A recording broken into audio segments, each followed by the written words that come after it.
So I usually start with the question of, if you go back, and I'm going to take you on the entrepreneurial journey first.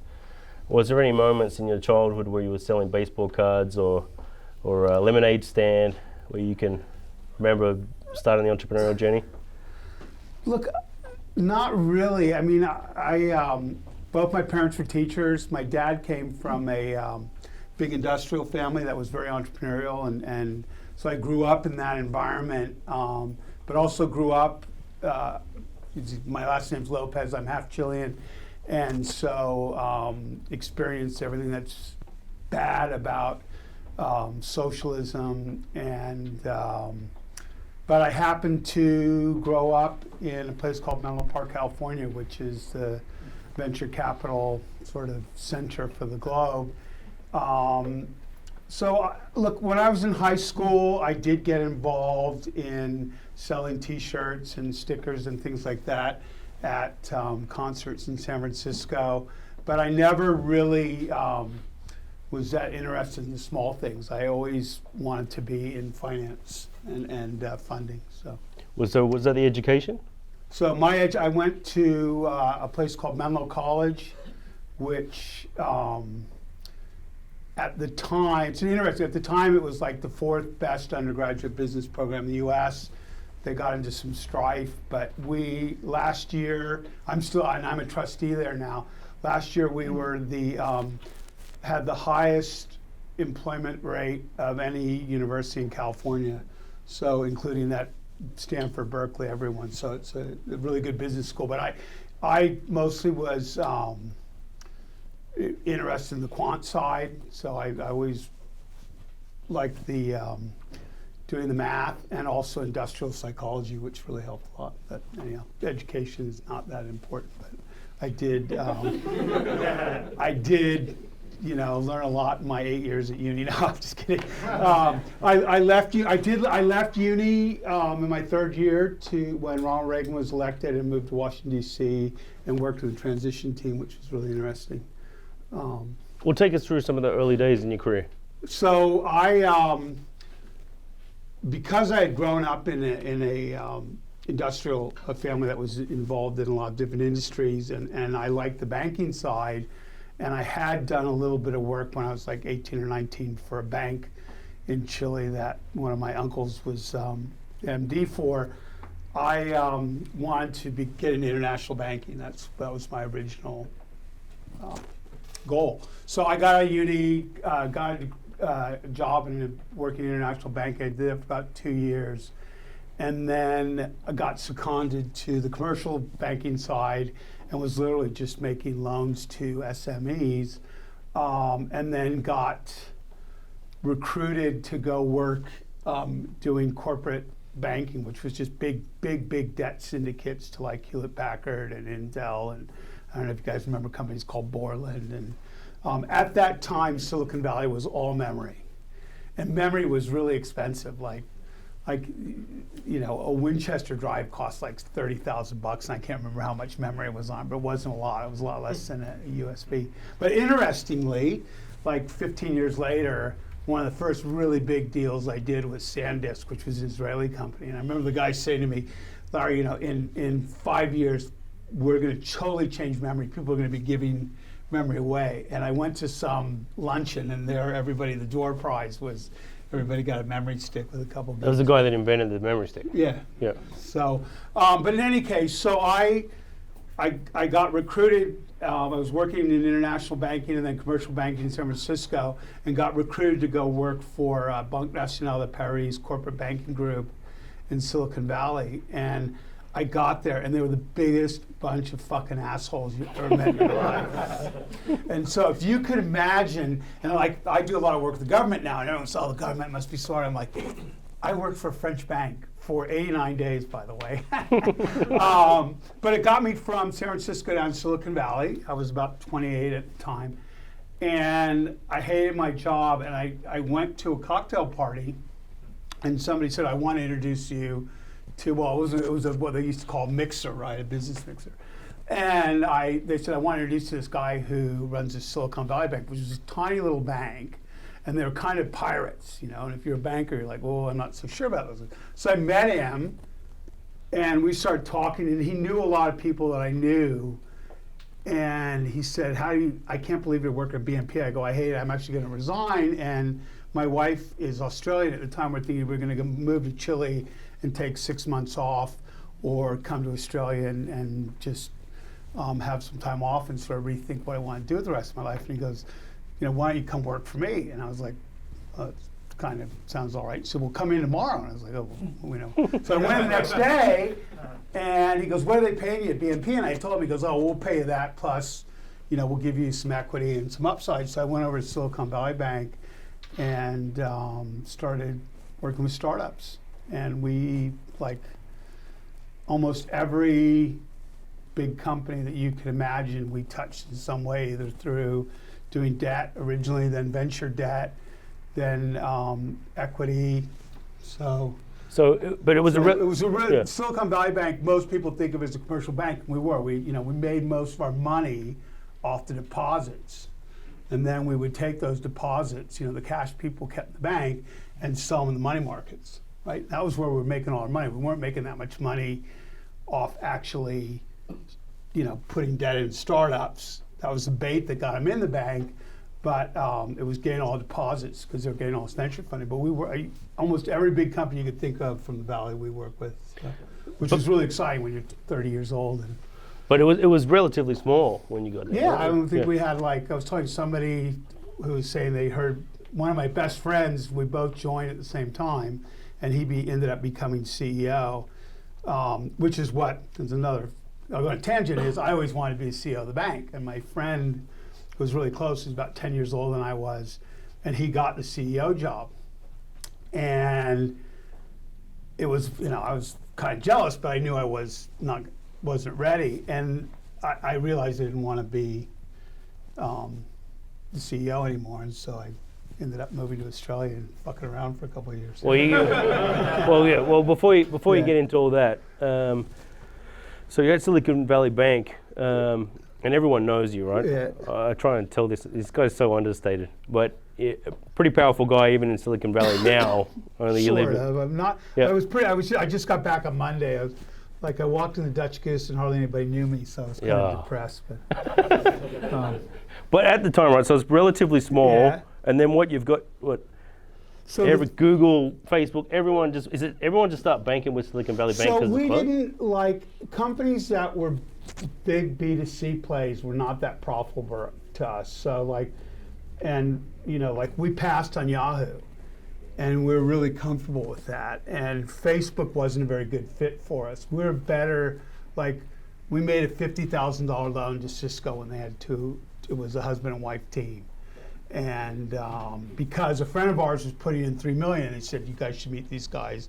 And we just said, oh, we'll lend you $50,000, knowing that we're going to get the $3 million deposits. And they never borrowed the money. They never, it's a line of credit. But so what we would do, we originally did was give these companies lines of credit, knowing that even though they were not ever going to have positive cash flow from operations, they're going to, our bet was always that they'd be able to raise more money. And over time, because we were so small, and the first office we had outside of our headquarters was actually on Sand Hill Road. So our goal was to bank every venture capitalist in the United States and build relationships with them, which is probably why the bank was so successful, because the VCs would call, I'd get a call and guys would say, oh, Apple and IBM are going to do a joint venture. You can't tell anybody, but you need to run down to Apple's headquarters and take all the paperwork to set up their bank accounts and everything. And I go down there and they'll walk out with a $5 million check, which was, and couldn't tell anyone, right, that they had started this. So it was really exciting. I mean, and then as time went by, we became more and more involved in actually putting real risk capital into these companies. First is debt, and then we started venture fund. We started doing venture probably about 96. And by 99, we actually had our own direct investment funds. And what were some of the big companies in those? Well, funny, like I fought against LinkedIn, and then like, after I left, I got this huge check for my part of the carry. One of my partners sent me an email and went, "Fuck you." I said, "Yeah, cool. I can live with that." So we actually did. So we didn't bank Facebook, but we were Series A investors in Facebook. We were Series A investors in Google, which was. Google actually only raised about 25 million, so we're really lucky to be a part of that. WhatsApp, we had a big position in WhatsApp, and that was a total surprise to us that it got bought, the lead up to the Facebook IPO. But a lot of it was less about being smart. I'm not saying that we weren't really smart. Some of the guys were, maybe not me, but. We were really good at building relationships and understanding what I think we were best at was we understood value creation, whether it was as a bank ourselves, how we create value for our customers, or as we got, and remember, we were like 30, the average age in the bank was 26, and the people that were running the bank, like the CEO was 42. We were, most executive team were in our mid 30s, and the banking's really regulated. So the regulators we scared the shit out of them, and they hated us. But over time, then I went to graduate school, and my roommate at graduate school was a bank examiner, and then like 3 years later, he came in to do the banks. He was our lead examiner, and that was when our whole relationship with the regulators changed, because as you can imagine, we were perceived as being this really risky merchant bank that actually we lost less money than the best banks in the country, and including during the whole GFC, Silicon Valley Bank actually did really well. And then were you also finding a lot of international interest? We were. So look, I'll be really honest with you, I hated doing business in China, especially on the banking side. I thought they were just crooks, and they were. And they're really hard to deal with. Japan was a closed market. We made good money in Japan. We did pretty well in Korea. We did pretty well in Taiwan. But that was mostly on just inbound business, although we owned a piece of a bank with Masayoshi-san from SoftBank, bought a bank in Japan, and we had a piece of that, and that was profitable for us. But I mostly focused on Europe, and as part of Europe, they threw in Israel. So it's 1996. I don't know how old I was at the time, not very old. Well, I was 37, so I was getting there. I was a little bit more mature. I was still pretty crazy. And I started going to Israel, and I was like, oh, this is, and I'd go back to the bank and say, Israel's like, they're crazy, but in a really good way. And so I got some capital, and I made 11 investments in Israeli venture funds, like 500,000, and these funds were small. They're like $8 million funds or $30 million funds, which sounds really small now. At that time, Sequoia was probably only 150. I mean, they had more money under management, but their funds were about 150, 200,000, so they weren't that small. So I started investing in Israeli funds, and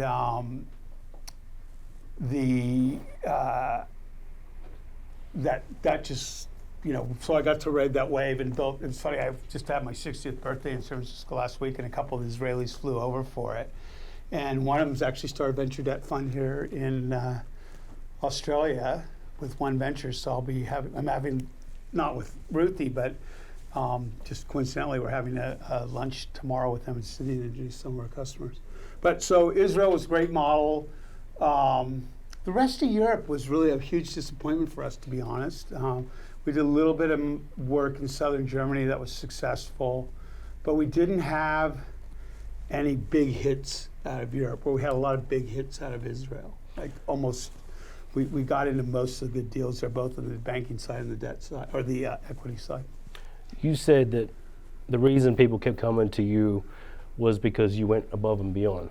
So was that kind of relationship driven? What was making, like, what was that extra, what was the extra mile that you guys were doing? Look, I think part of it was we're the same, like, if they went to Wells Fargo, they either have to deal with some clerk or some, old hack like me who's in their 60s with gray hair or something. And, these people running startups were between 35 and 50 years old. So I think that helped a lot, that we were the same age, and like our kids played this, back then a banker could afford to live in Menlo Park.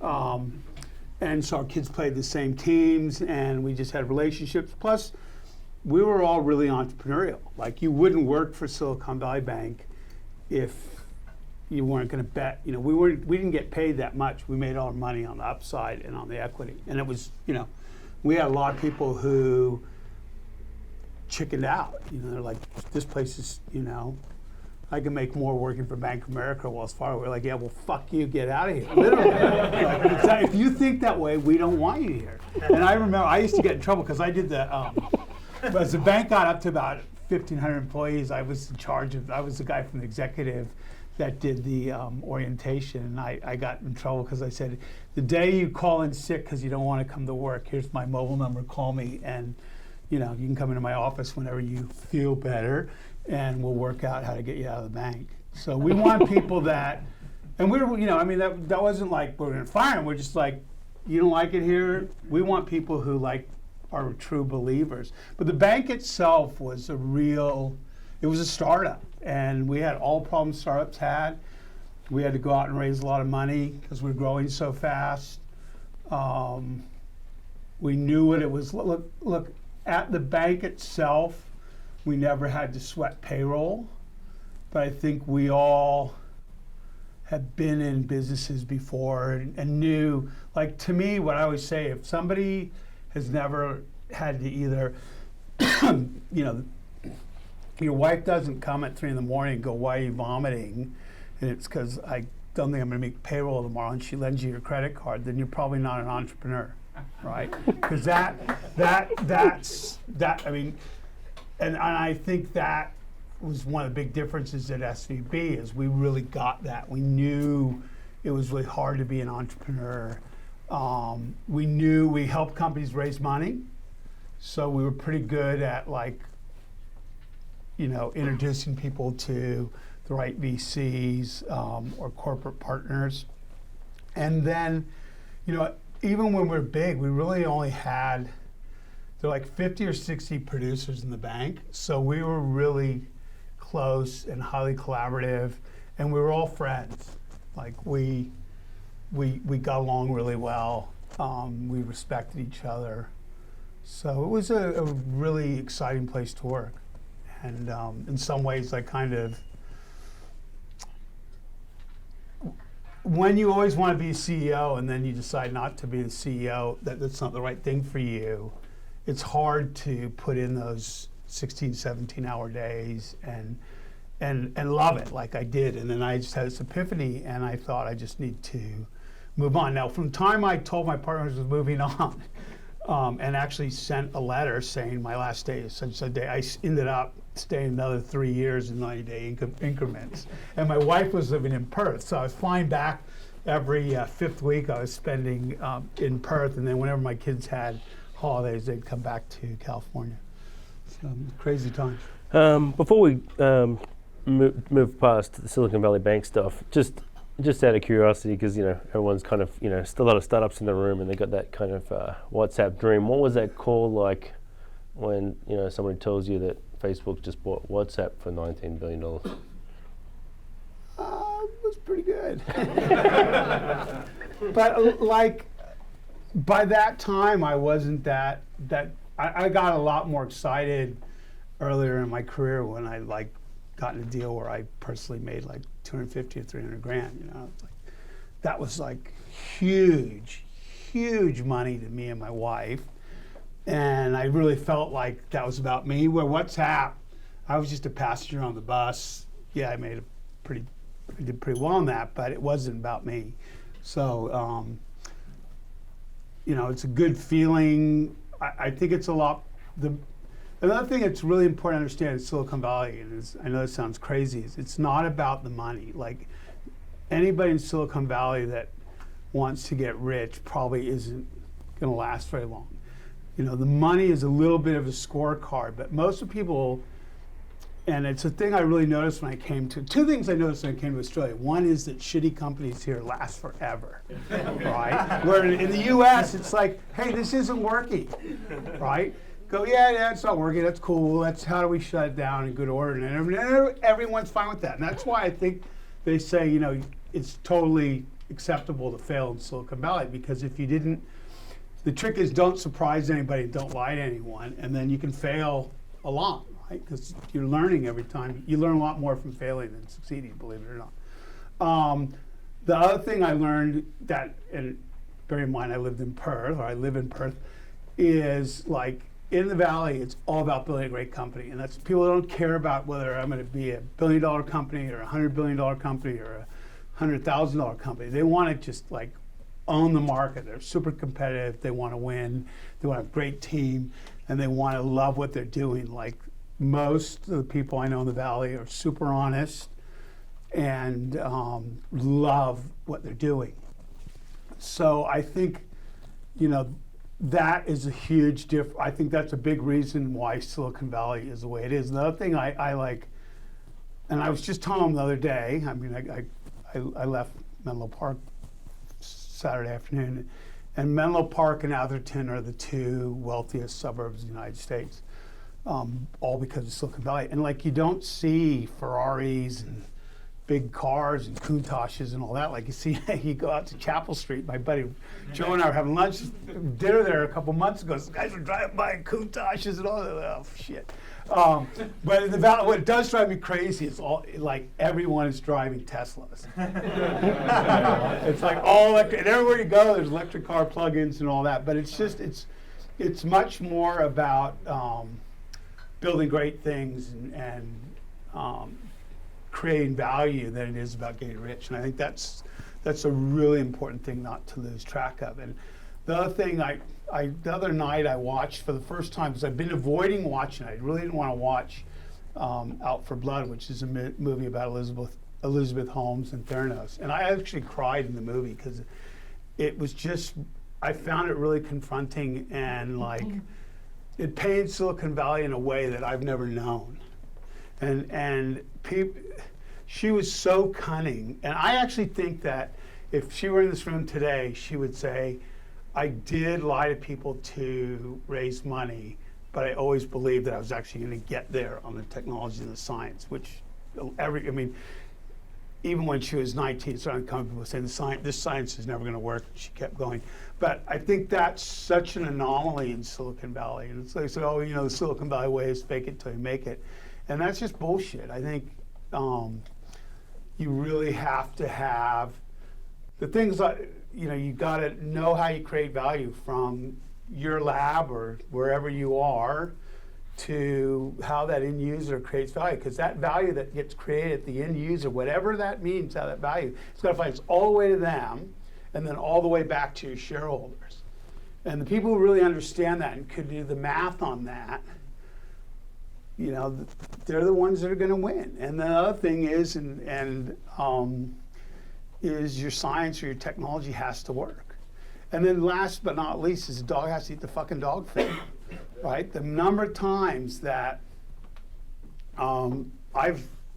everything lined up for me. I did the math, we did the science due diligence, we talked to people in the marketplace, things got launched, and then nobody bought the product.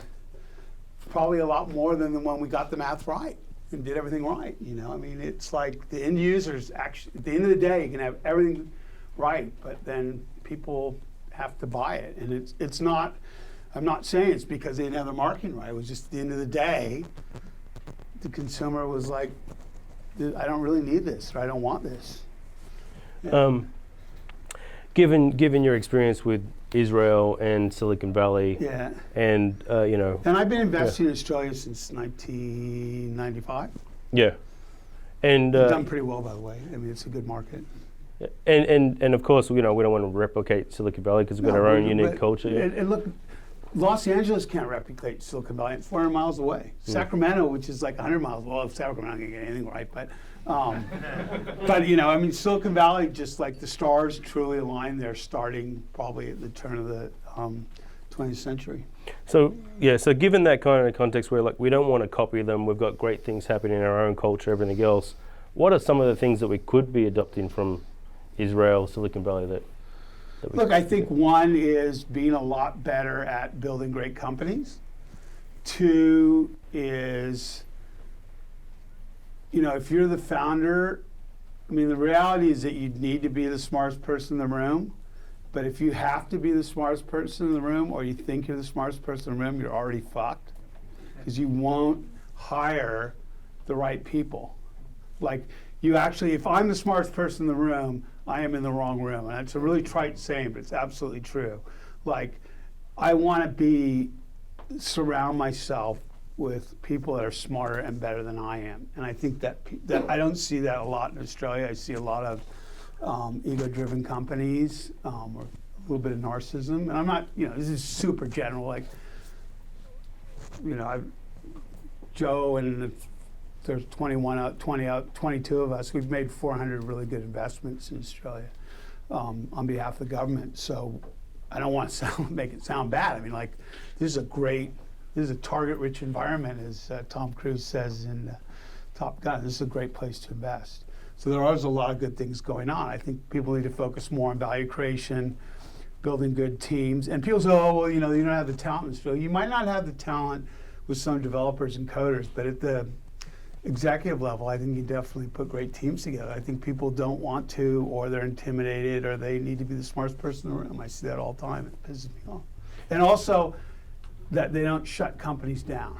That drives me nuts. Moving forward to commercialization in Australia, then we'll take some of these questions. So you got a tap on the shoulder to work with the government? How do you get involved, and then what's some of the... So look, I was still doing a lot of work for SVB, kind of every 2 or 3 months there'd be some project. It was usually around their fund of funds business. I was doing a lot of other consulting. So I do a lot of due diligence or management for other investors. So they'll, particularly corporates are making an acquisition of a small software company. They'll come in and get me due diligence. And it was pretty fun. Had the perfect balance. I was working like 2.5, 3 days a week, not traveling at all. And then this opportunity came up, and I thought it was a place where my competency and my passion sort of inflected in doing accelerating commercialization. And I thought this would be a really fun thing to do. I knew, Peter Batchelor and Alan Aaron and I had been working together for like 20 years. So I knew them really well and knew what they were up to, and both of them were saying, we're having so much fun doing this. And so I thought, well, I'll give it a go, and if I don't like it, I was originally supposed to sign up for 2 years with a 2-year option, and we negotiated I'd just sign up for 1 year with a 3-year option because I wasn't sure if I was going to like it, and I'm not a shy and reserved person, so they were kind of a little afraid of me. So that worked out really well. But about 6 months into it, I was just having more fun than I probably had since the mid 90s, early 2000s in the Valley. I mean, it's a really, what I do now is really, really fun.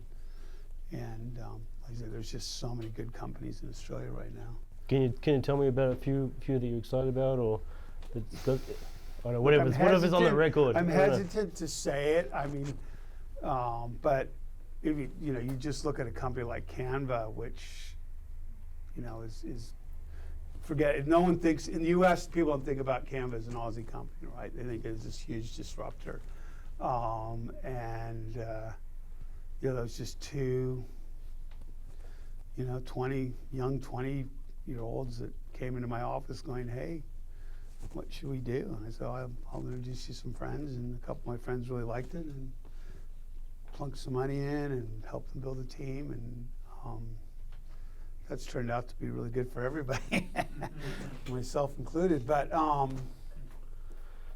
So you've got these companies like Canva, obviously Atlassian, Campaign Monitor. I think Campaign Monitor has come off the boil a little bit. Safety culture. I'm hesitant to talk about accelerating commercialization companies just because there's, but we've got some absolutely insane companies in there That's that what- we're really, really excited about. Can I ask you just randomly the relationship with Bill Thiel? Because it seems like a pretty cool guy. He's all Kiteboarder. right. I like Guy cowboy hat. I love Bill, but I'm Yeah. actually closer to Guy Kawasaki. Oh, Not cool. as much anymore, but because I knew Guy from Garage.com, and then he and I, for some reason, we spoke at like 6 conferences, the same conferences in Europe one year, and then our kids played ice hockey together. So that's how I got to know Guy. And that was probably 96, 97. How did I get to know Bill? I knew Bill through one of my best friends in the Valley is a guy named Aaron Gershenberg, who was one of my partners at SVB. And he used to come out to Australia a lot just to... Kiteboard? Well, he was coming out to work. But he was kiteboarding a lot in Perth. And so, we have a little guest house in the back of our house, so Aaron would come out. And I was putting on a conference, and I had known Bill, but not that well. And I said, can you get Bill to come down? I'll find the money for his ticket, and you can stay at the guest house. And that was how I got to know Bill, is that he came out, stayed in our house, and I got to know him a lot better, and then we've just become really good friends. And then, so I got him involved with Curtin University, where he's an adjunct professor, so he comes out to Perth 2 or 3 times a year, and got him involved. I think his first investment in Australia was Canva. That was the first company he really got actively involved. But he did some shockers too. I don't know. I probably shouldn't talk about those, but what was he? He was in 2 deals that just went absolutely tapioca. But Canva will make up for all those, right? I mean, that's the nature of the business. So Bill loves Australia. He loves WA. He comes out there a lot. Part of it is kite surfing, but everyone thinks that he's just coming out to kite surf. And someday, 1, there's not always wind. 2, my wife was like, "Hey, when did you take up kite surfing?" I was like, "What are you talking about? There's like 8 boards in our garage, so those aren't mine." But the good thing about Bill is that he brings a lot of other people to Australia, so that's been, I think, really good for the ecosystem. Cool. Is they now there's he's a big evangelist for Australia, the Valley, and he's probably the most successful angel investor in the U.S. right now, and just consistently. Yeah. He had some huge wins, not only Canva, which none of us are liquid on, but Zoom. He was the first investor in that. And Treasure Data, he did really well on that too. Cool. Take some of these, just a couple questions here. Oh yeah, here we go. Which socialism bad things did you experience in Chile? Well, when they knock on your door and take your house away, that's pretty fucked. That was not that cool. All right, we'll leave that one. So we'll leave. You can start there. It only got worse. Yeah. A successful And I'm entrepreneur. not saying I like the military government at all, but it was better than the alternative. Successful entrepreneurs and innovators you work with, what influenced their way of thinking so different to others? Look, I think a big part of it is commitment. They're fully committed. They're doing it for love. They want to build a great company, not get rich. And they can get other people enthusiastic and to join the team. Those are 3 things. The other thing is that every great team, and even if you think about Microsoft and you go, oh, it's Bill Gates. It wasn't Bill Gates. It was like 3 guys. And you think about PayPal, and no one even knew who Elon Musk was. Everybody thought that was Peter Thiel's deal. right? And all of a sudden now Elon, because he's although Peter Thiel's made a lot more money than Elon has, no one knows how many people know who Peter Thiel is? Okay, well, but outside of this room. Outside this room, yeah. Nobody knows. Everyone knows. But most of these people they're like, I like a 3-founder team, and I think that's the other thing is that like the great companies. And the reason I like 3-founder teams is I told you I really enjoyed industrial psychology as a student, is that you've got that group dynamic that really works well. So 2 partners, 1 person's a fucking nightmare, right? Especially if you're an investor. 2, they fight with each other or something. 3, the other person will say, hey Larry, you and Chris need to go work this out because you're not that far apart.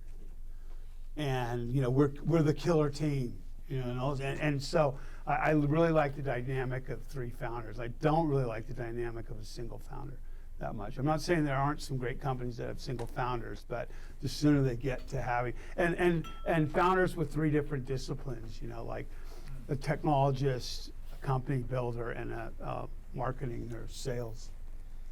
Take last one. When would you say a business should call it quits? It's unlikely to be successful. I think when you're just not getting customer traction, and you keep thinking, well, we don't have the marketing right, or don't have the product right. It's probably just the market's not ready for your product. And I'll just give you one great example. So, all us older guys in this room, like the Apple Newton, which was an interesting thing. So. Steve Jobs got fired from Apple, right, for being an asshole. That's why he got fired, right? And a friend of mine, Gil Emilio, so first they brought in John Scully from Coca-Cola, from Pepsi, said, so we're a consumer company. And that was not, they weren't, right? Then they said, we're actually a hardware company. So they got Gil Emilio from National Semiconductor to come in. And then Gil said, I know everybody hates Steve, and this is Jobs, not Wozniak, because everybody loves Steve Wozniak. He's genuinely a great human being. He would give you the shirt off his back. He's never done anything for free in his life. And I've known him for 30 years, and I've never seen what the inside of his wallet looks like.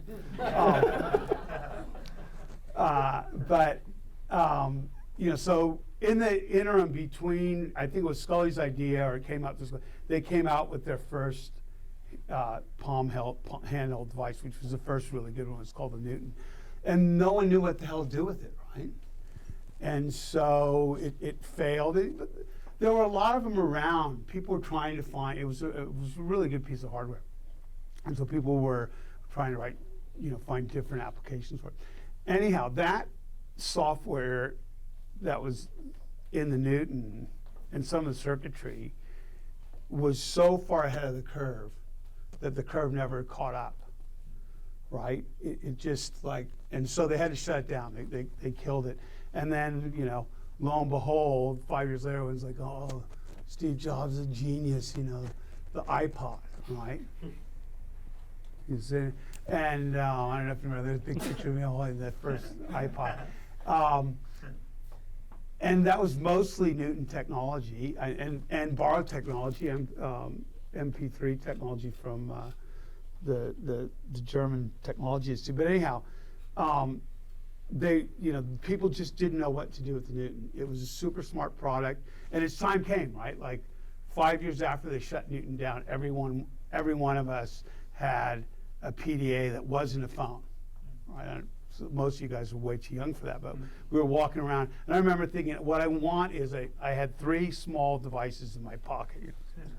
And I had a phone, an MP3 player, which was an iPod, and I had a Palm Pilot. The old Palm Pilot with the thing, and I kept thinking, it wouldn't be great if you could put all 3 together. And the first really good one was the Palm Trio. And then later, Apple came out with the iPhone, but that wasn't until like 2007 or 8. Does that sound about right? Maybe 2009, 2007? Yeah. So, I think that's, to a certain degree, everybody talks about the entrepreneur's dilemma as defined by Christensen, but I think the real entrepreneur's dilemma is knowing when to say when, and when you're just not getting traction. It's really not clear to you that customers want your product, and so you're incrementally trying to get traction. I think that's when you got to shut it down. I want one big round of applause now for Larry. Thank you, Doc. Thank you very much. Thank you very much. Thank you.